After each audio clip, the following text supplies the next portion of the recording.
Speak No Evil is a horror thriller movie that is out in theaters, and it stars James McAvoy as well as Mackenzie Davis along with others. And it is a movie that I absolutely loved. Now, this is a remake of a Danish movie that was made in 2022, so very recently. And normally, I'm not a big fan of things like this. Generally, when you kind of get Hollywood involved, things get watered down. I generally appreciate the original more so, by far, in fact. But this one in particular actually works. And let me explain why. The Danish version is about a Danish family and a Dutch family that kind of meet up while they're on vacation. And, the Danish family invites the Dutch family to their sort of remote farm to hang out, right? And kind of just continue the friendship, if you will, right? And just by that alone, there's already two different cultures, right? The Dutch and the Danish. Whereas in this Speak No Evil, it's a British and American couple. So as minor as that may seem, it actually changes it up a lot because of the way that customs and cultures are, of all those, that I mentioned. It really does create a significant shift. And because of it, it changes the way the characters behave. And on its surface, it's kind of like, so in this particular movie, James McAvoy is the husband of this British family where the American couple kind of comes to visit them. They initially meet in Italy, and then because the two families have such a great time, the American couple who are now relocated to London, they get invited to the countryside in England, where James McAvoy's family is.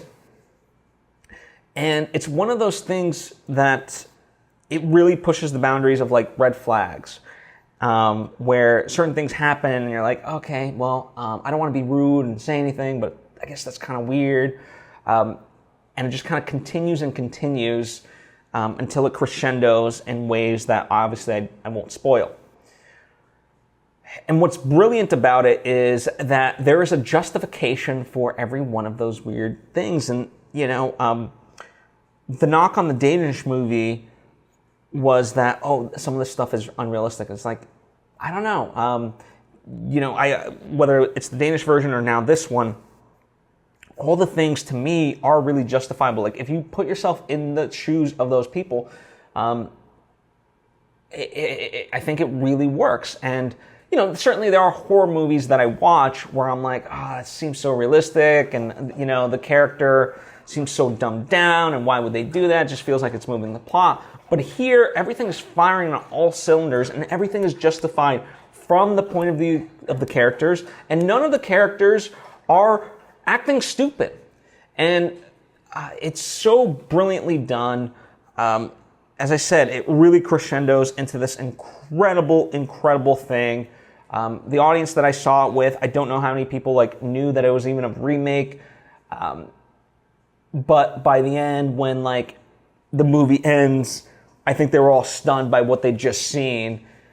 And they were like, oh my God. And, for a movie like this, that's kind of the best reaction you want to get. And I think it succeeded in that regard. So, yeah, I absolutely loved it. I think it works on all cylinders, from the acting, the directing, the cinematography, the music.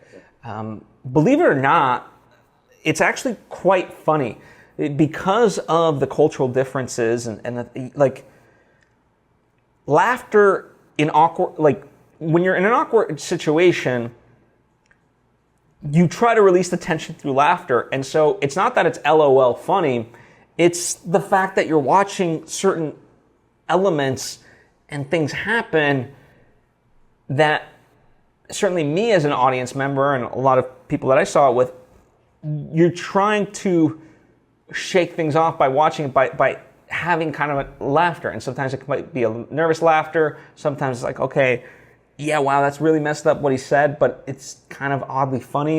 It's so, I don't know how to explain it other than you have to see it. I mean, let me warn you, it is really, really dark. So if you're not into that, maybe skip it. But if you do enjoy a good psychological thriller, then this is, that aside, like, this is one of my favorite movies of the year in general. Like, I think it's that well made. So I absolutely loved it. So yeah, if you get a chance, if you're into this sort of thing, I would highly, highly recommend it for you. Everyone just knocks it out of the park. So that is Speak No Evil, the 2024 version, starring James McAvoy and Mackenzie Davis. If and when you do see it, please let me know what your thoughts